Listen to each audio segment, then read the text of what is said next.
Le Sahel, une région souvent perçue comme une mer de poussière, recèle pourtant l'un des secrets les plus puissants de la planète, l'uranium.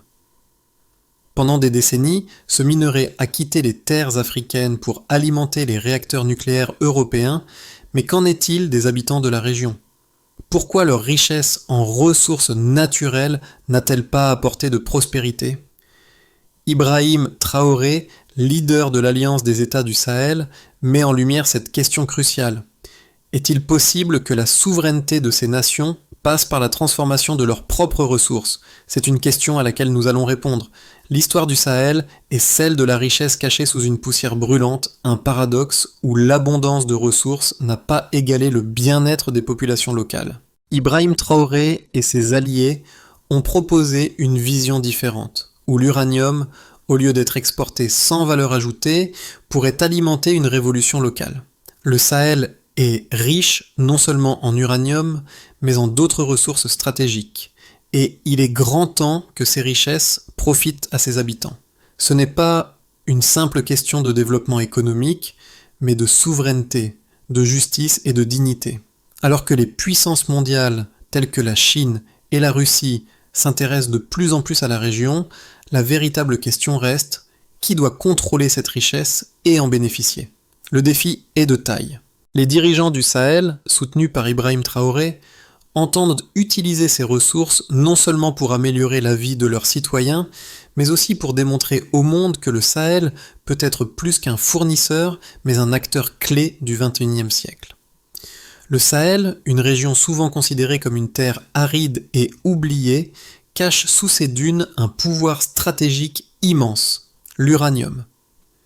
L'exportation de ce minerai, vital pour les réacteurs nucléaires français, a fait la richesse des nations occidentales, tandis que les communautés locales continuaient de vivre dans la pauvreté. Pourtant, un changement majeur est en cours. En 2025, le Niger, l'un des plus grands producteurs mondiaux d'uranium, a pris une décision historique: la nationalisation de ces mines d'uranium, jusque-là contrôlées par des entreprises françaises telles qu'Orano. Cette décision, qui a choqué la communauté internationale, représente un tournant décisif pour la région. Ibrahim Traoré et l'Alliance des États du Sahel ont vu dans cette action un signal fort. Il est temps pour les pays du Sahel de prendre en main leur destin économique. Au lieu de simplement extraire et exporter des ressources, la vision est de transformer localement, d'ajouter de la valeur et de garder une partie des bénéfices dans la région. L'objectif est ambitieux, mais réaliste. Que le Sahel devienne un acteur majeur dans la chaîne de valeur des ressources minérales, plutôt que de rester un simple fournisseur de matières premières. Le défi est de taille, certes, mais les leaders du Sahel, animés par la détermination de Ibrahim Traoré, sont prêts à faire face à cette transformation, même si cela signifie prendre des décisions audacieuses qui risquent de perturber les équilibres géopolitiques actuels. Ibrahim Traoré incarne l'espoir d'une nouvelle ère pour le Sahel. Son engagement ne se limite pas à une simple lutte pour l'indépendance économique, mais il vise également à changer la dynamique de pouvoir entre les nations africaines et les grandes puissances mondiales. À travers son leadership, il a su rallier les pays du Sahel autour d'une vision commune, exploiter les ressources naturelles non seulement pour le profit immédiat, mais aussi pour un avenir durable et équitable. Sous sa direction, l'Alliance des États du Sahel, AES, a fait un pari risqué mais nécessaire: remplacer l'exploitation des minéraux par la transformation locale. Cette démarche ne consiste pas seulement à créer de la richesse, mais à renforcer la souveraineté des peuples sahéliens. En effet, l'une des premières actions concrètes de cette alliance fut de renégocier les contrats miniers avec des entreprises étrangères, un geste symbolique de résistance face à des décennies de néocolonialisme économique. Les résultats ne se sont pas fait attendre. Dès les premiers mois, des projets d'infrastructures ont vu le jour, financés par les bénéfices réinvestis localement. Des écoles et des hôpitaux ont été construits et des initiatives pour l'exploitation durable de l'uranium et d'autres ressources ont été mises en place. Cependant, les défis restent immenses. Les puissances étrangères, notamment la France, ont réagi avec scepticisme, certains investisseurs ont retiré leur financement et des tensions géopolitiques ont émergé. Malgré tout, Ibrahim Traoré et l'AES continuent de poursuivre leur objectif avec détermination. transformer le Sahel d'une région dépendante à un acteur souverain et respecté sur la scène internationale. Le Sahel, avec ses vastes étendues désertiques, n'a jamais été un simple spectateur dans le grand jeu géopolitique mondial, mais plutôt un terrain d'exploitation où des puissances étrangères ont puisé des ressources sans réellement apporter de bénéfices durables à la population locale. L'uranium, une ressource abondante et vitale pour la production d'énergie nucléaire, est extrait depuis des décennies des mines du Niger et d'autres pays du Sahel, principalement par des entreprises françaises comme Orano. Cependant, en 2025, un tournant majeur s'est produit. Le Niger, sous la direction de Ibrahim Traoré et l'Alliance des États du Sahel, AES, a décidé de nationaliser ses mines d'uranium, mettant fin à des décennies de contrats inéquitables. Ce geste audacieux a été perçu comme un acte de souveraineté, un moyen pour le Sahel de reprendre le contrôle sur ses ressources naturelles. Ce changement radical a provoqué des secousses sur la scène internationale. La France, fortement dépendante de l'uranium du Sahel pour alimenter son parc nucléaire, a exprimé sa préoccupation. Des diplomates ont été envoyés pour négocier, mais le message était clair, les pays du Sahel étaient prêts à se réinventer.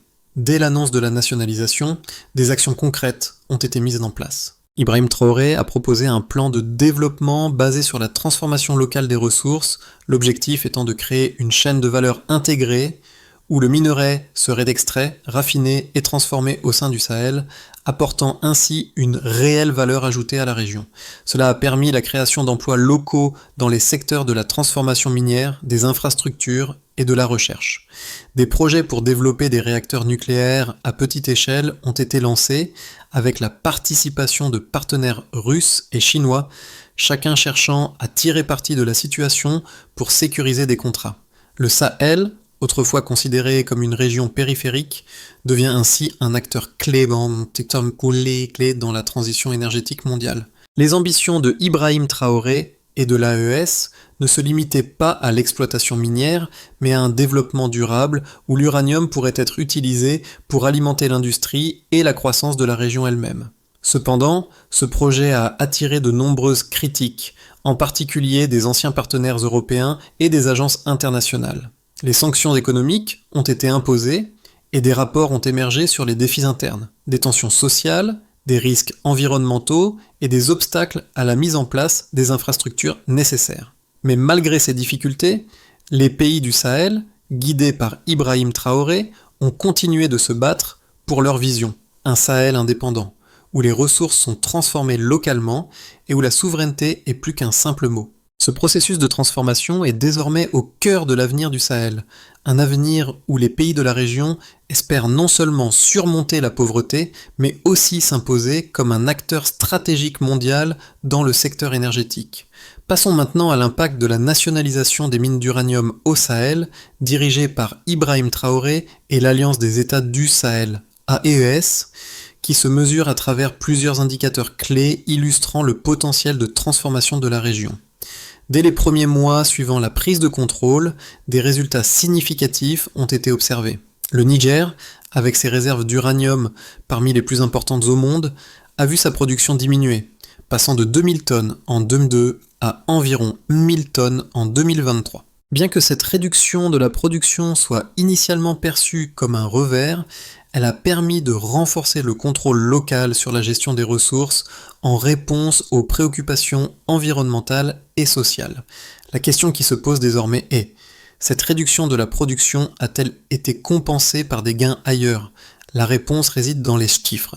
Le Sahel a connu une augmentation notable des investissements dans la transformation locale de l'uranium.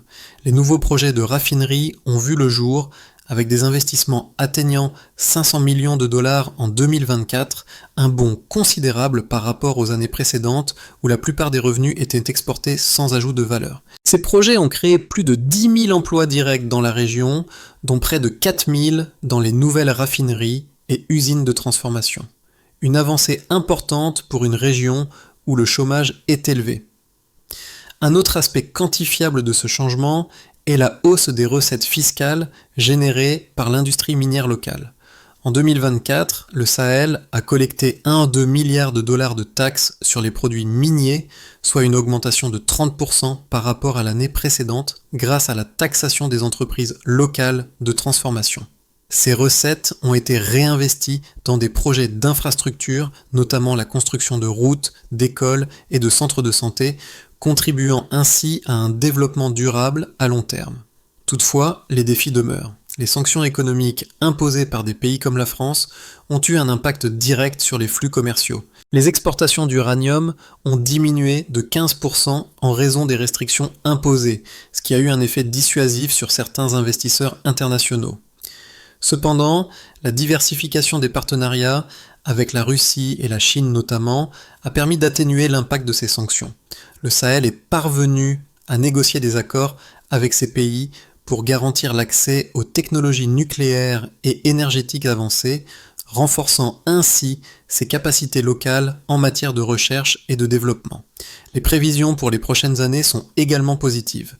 Selon des analyses économiques, le Sahel devrait voir une croissance annuelle de 5% dans le secteur énergétique d'ici 2027 grâce à l'industrialisation locale et à l'investissement dans les technologies de transformation de l'uranium. Si ces tendances se confirment, la région pourrait non seulement améliorer son économie, mais aussi devenir un acteur clé dans la fourniture d'énergie nucléaire à l'échelle mondiale. Ce modèle de transformation locale et de gestion autonome des ressources naturelles pourrait bien inspirer d'autres régions du monde, désireuses de rompre avec la dépendance extérieure et de construire des économies plus résilientes et durables. L'initiative de Ibrahim Traoré et de l'Alliance des États du Sahel, AES, de nationaliser les mines d'uranium est sans aucun doute un tournant historique, mais elle suscite également des débats passionnés. D'un côté, les partisans de la souveraineté énergétique menée par Ibrahim Traoré, estimant que cette nationalisation est une réponse nécessaire à des décennies d'exploitation coloniale des ressources naturelles du Sahel. Selon eux, en contrôlant la transformation de leurs propres ressources, les pays du Sahel pourront non seulement stimuler leur économie, mais aussi garantir une plus grande équité sociale.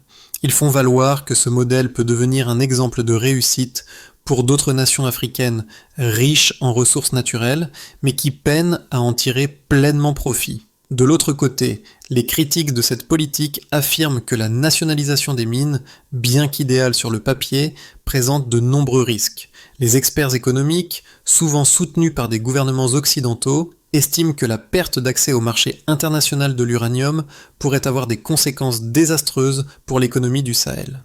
En effet, la production locale d'uranium, bien que cruciale pour l'énergie nucléaire, reste dépendante des technologies et des marchés mondiaux pour sa transformation et sa distribution.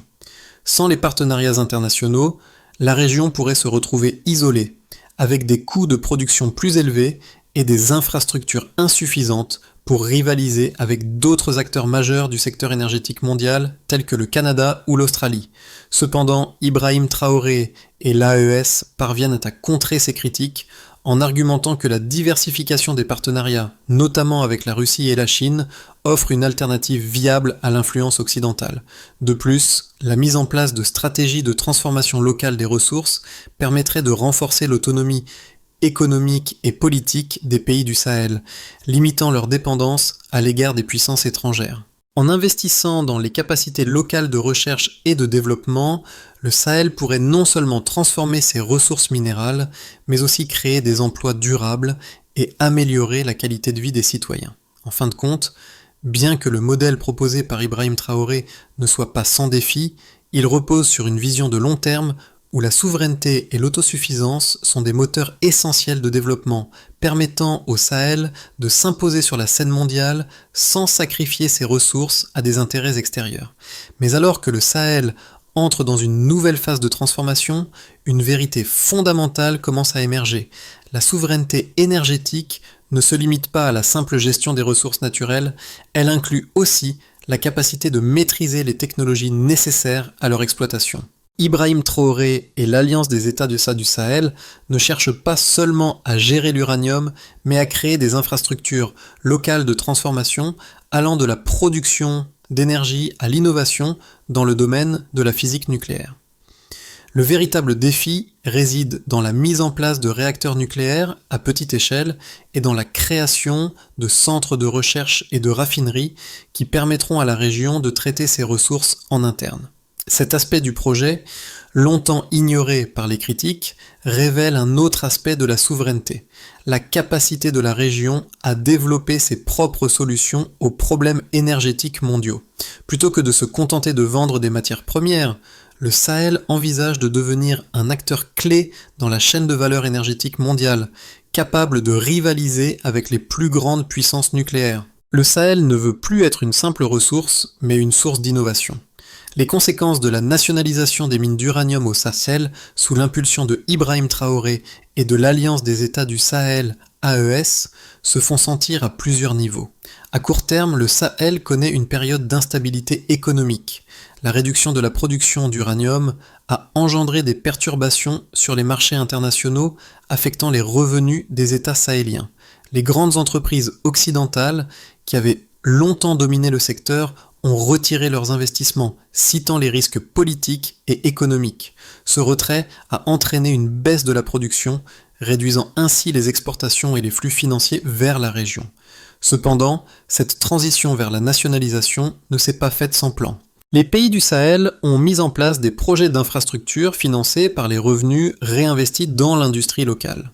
Par exemple, au Niger, la construction de raffineries d'uranium a créé des milliers d'emplois, tandis que des initiatives dans l'éducation et la santé ont permis d'améliorer les conditions de vie dans les régions les plus touchées par la pauvreté. Ces efforts ont porté leurs fruits, augmentant la confiance des populations locales en leur gouvernement et leur avenir. Les efforts pour industrialiser l'uranium localement, cependant, ne sont pas exempts de défis. Les technologies nécessaires à la transformation du minerai ne sont pas encore entièrement maîtrisées sur place. Les pays du Sahel dépendent toujours des partenariats étrangers pour certaines technologies avancées, notamment dans le domaine des réacteurs nucléaires. C'est là que l'implication de puissances comme la Russie et la Chine devient cruciale. Ces nouveaux partenaires ont non seulement fourni les ressources techniques et financières nécessaires, mais ont également ouvert la voie à de nouvelles collaborations dans le secteur énergétique. En outre, le Sahel commence à voir un changement dans les dynamiques géopolitiques mondiales. Tandis que l'Occident cherche à maintenir son influence, les nouveaux alliés du Sahel, comme la Chine et la Russie, apportent une alternative qui permet à la région de se diversifier économiquement. En investissant dans des technologies de transformation de l'uranium et des infrastructures énergétiques locales, le Sahel pourrait bien devenir un acteur clé dans la transition énergétique mondiale, où il pourrait fournir de l'énergie à faible émission de carbone. Pourtant, tout n'est pas gagné. Les tensions géopolitiques persistent, notamment en raison de l'incertitude sur l'avenir des relations avec l'Occident. La question de la sécurité énergétique mondiale est devenue plus urgente, alors que les pays du Sahel cherchent à répondre aux besoins de leurs citoyens tout en gardant le contrôle de leurs ressources. Le chemin est semé d'embûches, mais les premiers résultats montrent que la nationalisation pourrait non seulement garantir la souveraineté du Sahel, mais aussi ouvrir la voie à un modèle économique plus autonome et plus durable pour la région.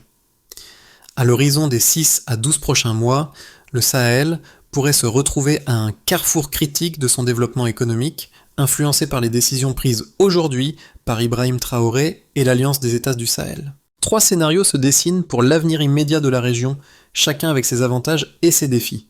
Dans le scénario de base, le plus probable, les pays du Sahel parviennent à stabiliser leur économie après la nationalisation des mines d'uranium. Bien que les perturbations économiques persistantes liées à la baisse de la production et aux sanctions internationales soient évidentes, le Sahel réussit à attirer de nouveaux investissements dans des projets d'infrastructure et de transformation des ressources. La construction de raffineries et d'usines locales de transformation de l'uranium commence à porter ses fruits et le nombre d'emplois créés dans ces secteurs contribue à réduire le chômage. Les partenariats avec la Chine et la Russie permettent également de renforcer les capacités locales, en particulier dans le domaine énergétique. Le Sahel devient progressivement un acteur clé de l'énergie nucléaire à petite échelle, réduisant sa dépendance aux grandes puissances occidentales. Dans un scénario optimiste, la nationalisation des mines d'uranium et la mise en place d'une transformation locale des ressources permettent au Sahel de devenir un centre régional de production énergétique. Le Sahel dépasse les obstacles technologiques et parvient à maîtriser la transformation complète de l'uranium, générant des bénéfices locaux tout en assurant la sécurité énergétique des pays de la région. Les investissements étrangers, notamment de la part des grandes puissances, affluent pour soutenir ces projets ambitieux et de nouvelles centrales nucléaires à petite échelle sont construites. Cela positionne le Sahel comme un acteur incontournable de la transition énergétique en Afrique et au niveau mondial. Cependant, le scénario pessimiste reste envisageable. Si les tensions géopolitiques entre le Sahel et les puissances occidentales s'intensifient, notamment à cause des sanctions économiques et de la réduction de la coopération internationale, la région pourrait faire face à des défis économiques plus importants. Les restrictions sur les exportations et les investissements pourraient entraîner des pénuries de ressources et des retards dans les projets d'infrastructure. De plus, la dépendance aux technologies étrangères pourrait ralentir la mise en œuvre de la stratégie de transformation locale. En conséquence, le Sahel pourrait se retrouver dans une situation d'isolement économique avec des tensions internes croissantes.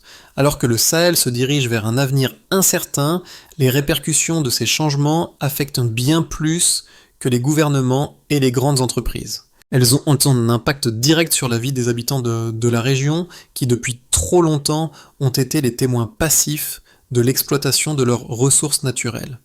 Les populations sahéliennes, en particulier les jeunes générations, commencent à sentir un changement palpable dans leur quotidien. L'espoir d'une prospérité partagée est devenu plus tangible grâce aux projets de développement soutenus par les revenus réinvestis dans la transformation locale des ressources. Les communautés locales, souvent laissées pour compte dans le passé, voient aujourd'hui des améliorations concrètes.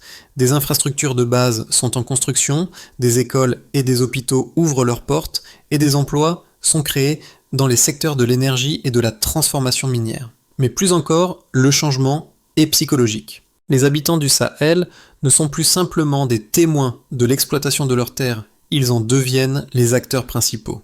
Ibrahim Traoré incarne cette nouvelle génération de leaders, déterminés à offrir aux jeunes du Sahel la possibilité d'imaginer un avenir différent. Ces jeunes, qui autrefois se sentaient réduits à l'émigration ou à l'abandon, commencent à se voir comme les bâtisseurs d'un Sahel autonome et prospère.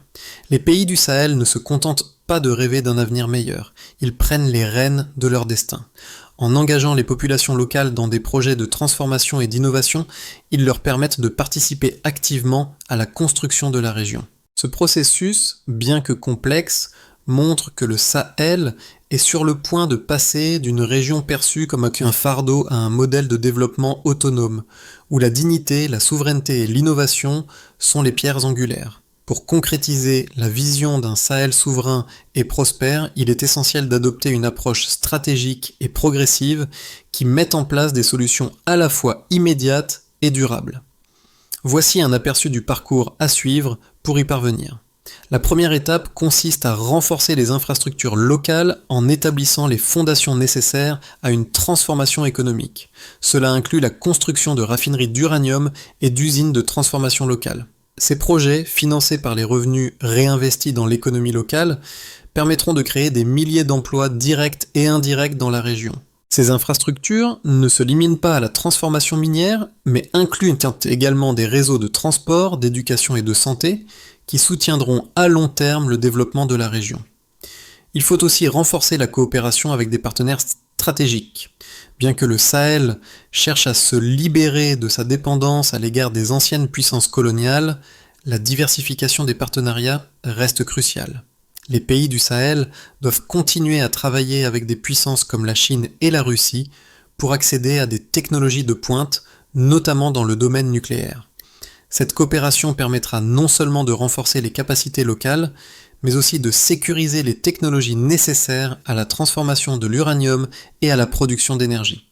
Un autre pilier est d'investir dans l'éducation et la formation. Le développement du Sahel ne pourra se réaliser sans une formation adéquate de ces jeunes.